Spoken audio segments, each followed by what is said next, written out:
बहुत शुक्रिया इस तमाम जानकारी के लिए अमित। तो फिलहाल हम सीएम की बात करते हैं। मुख्यमंत्री मनोहर लाल का बयान ई टेंडरिंग के विरोध पर दिया गया है। सरकार ने पंचायतों की शक्तियों को बढ़ाया है, कामों की प्रशासनिक स्वीकृति खुद ही देंगे सरपंच। तो मुख्यमंत्री कहीं ना कहीं अपने बात पर अड़े हुए हैं। उन्होंने कहा ई टेंडरिंग के से फाइल लेकर के घूमने की अब जरूरत नहीं होगी। 1100 करोड़ रुपए पंचायतों के खातों में पहुंचाया गया है।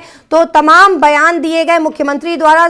आज दिल्ली पहुंचे हुए मुख्यमंत्री मनोहर लाल, इस दौरान उन्होंने ये सारे बयान दिए। लगातार विरोध प्रदर्शन हरियाणा के अंदर जारी है और मुख्यमंत्री की ओर से यह बयान दिया गया है 1100 करोड़ रुपए पंचायतों के खातों में पहुंचाया गया है। कहीं ना कहीं पंचायती राज को बढ़ावा दिया जा रहा है, उनका कहना है, और सरपंचों की शक्तियों को भी बढ़ाया गया है। ई टेंडरिंग के विरोध पर यह बयान मुख्यमंत्री का सामने आया है। सरकार ने पंचायतों की शक्तियों को बढ़ाया है। क्या कुछ कहा है मुख्यमंत्री मनोहर लाल ने इस पूरे मामले पर, आपको सुनवाते हैं।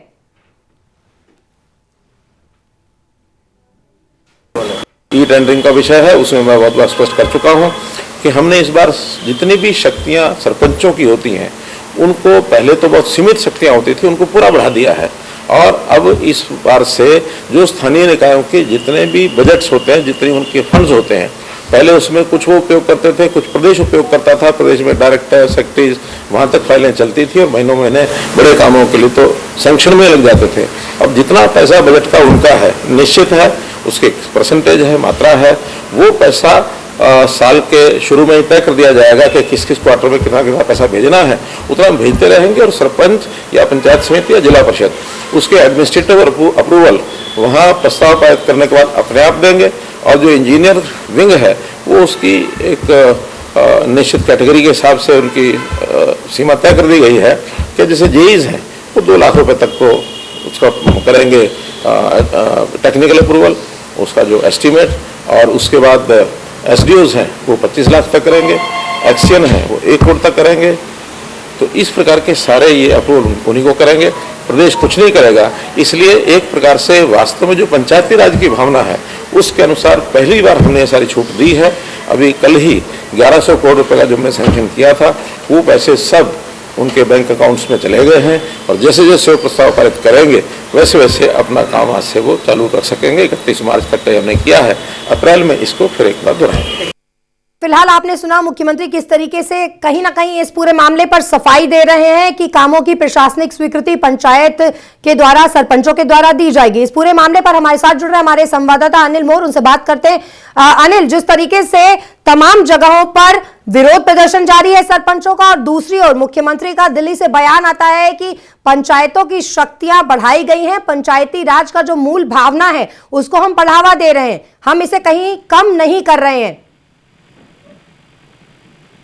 देखिए, क्योंकि अगर हरियाणा की बात करें, हरियाणा में काफी दिनों से जो सरपंच हैं ई टेंडरिंग का विरोध कर रहे हैं। सरपंच कह रहे हैं कि ई टेंडरिंग नहीं होनी चाहिए पंचायत के विकास कामों को लेकर, लेकिन प्रदेश सरकार की तरफ से बिल्कुल साफ कर दिया गया है कि जो ई टेंडरिंग की व्यवस्था है वो जो पंचायती राज व्यवस्था है उसको मजबूत करने के लिए की गई है। कल दिल्ली में हरियाणा के मुख्यमंत्री मनोहर लाल की तरफ से बयान दिया गया, उनकी तरफ से साफ तौर पर कहा गया है कि जो प्रदेश सरकार पंचायती राज भावना के अनुरूप चल रही है। जो ई टेंडरिंग की व्यवस्था की गई है ताकि भ्रष्टाचार कम हो, भ्रष्टाचार न हो पाए, इसके लिए ई टेंडरिंग की व्यवस्था की गई है। जो परमिशन है कामों की, विकास कामों की जो परमिशन है वो पंचायत की तरफ से दी जाएगी। फिर उसके अलावा जो टेंडर की व्यवस्था होगी, जो टेक्निकल पूरी रहेगी व्यवस्था, वो टेंडर के माध्यम से रहेगी। मुख्यमंत्री की तरफ से स्पष्ट कर दिया गया। जिस तरीके से मुख्यमंत्री का बयान आ रहा है और दूसरी तरफ और हम देख रहे हैं जिस तरीके से लगातार विरोध प्रदर्शन जारी है, और अब तो इस पूरे मामले में कहीं ना कहीं राजनीतिक रोटियां भी सिकनी शुरू हो चुकी है। कांग्रेस की ओर से प्रदेश अध्यक्ष ने बयान दिया है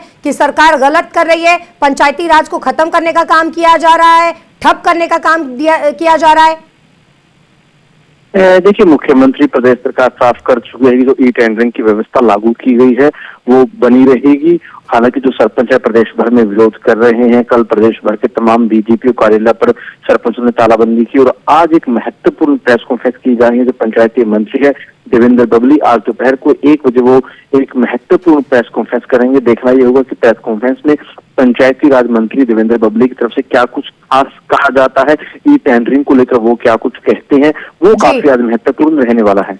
बहुत शुक्रिया अनिल इस तमाम जानकारी लिए। तो उम्मीद कर रहे हैं कि आज दोपहर में जो खास बैठक होनी है उसमें कोई ना कोई हल इस मामले का निकाल सकेगी सरकार। लेकिन फिलहाल जो तस्वीर है, फिलहाल तस्वीर यह है कि सरकार और छोटी सरकार आमने सामने नजर आ रही है। सरकार की ओर से रुख साफ कर दिया गया है कि ई टेंडरिंग मामले में कोई कोताही नहीं होगी, ये पारदर्शिता के लिए लाया गया है। वहीं सरपंचों की मांग है कि ई टेंडरिंग खत्म की जाए और वहीं दूसरी ओर उनकी मांग है कि जो उनके अधिकार हैं उसे बढ़ाया जाए, 2 लाख रुपए तक सीमित किया गया, उसे बढ़ाया जाए। इस पूरे मामले पर हमारे साथ जुड़ना हमारे संवाददाता ऋषि, उनसे बात करते हैं। ऋषि, फिलहाल जो तस्वीर है, एक अहम बैठक हालांकि 1-1:30 बजे के आसपास होनी है सरकार की, उसमें देखना बेहद दिलचस्प होगा कि इस मामले का हल किस तरीके से सरकार निकालती है। लेकिन फिलहाल जो तस्वीर है, छोटी सरकार और सरकार दोनों आमने सामने है।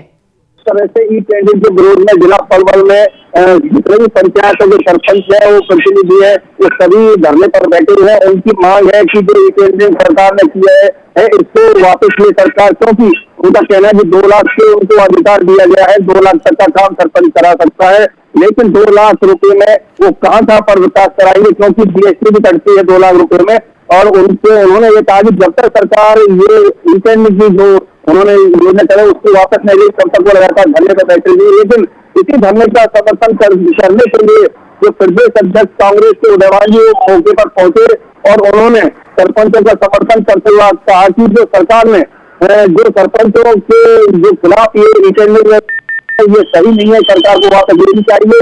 क्योंकि उन्होंने कहा जो पहले से जो चलता आ रहा था, जो सरपंचों के जो अधिकार थे उनको हनन किया गया सरकार द्वारा, ये प्रदेश अध्यक्ष ने सरकार पर आरोप लगाया सीधा।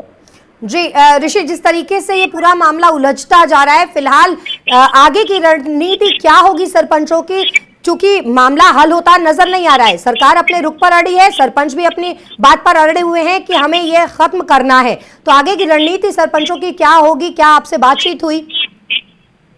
जी बिल्कुल जयश्री जी, जिस तरह से हमने सरपंचों से बात की तो उनका सीधा रुख यही था कि अगर सरकार ने ई टेंडरिंग प्रणाली को वापस नहीं लिया तो आने वाले 2024 के चुनावों में इसका खामियाजा सरकार को भुगतना पड़ेगा। सीधा सरपंचों ने सरकार को चेताया है कि अगर ये ई टेंडरिंग को वापस ले ले, नहीं तो 2024 के चुनावों में सरकार को इसका खामियाजा भुगतना पड़ेगा। और वो लगातार और जब तक सरकार वापस जाएगी लगातार वो धरने पर बैठ रहेंगे, जो उनके काम है उनको भी नहीं करेंगे।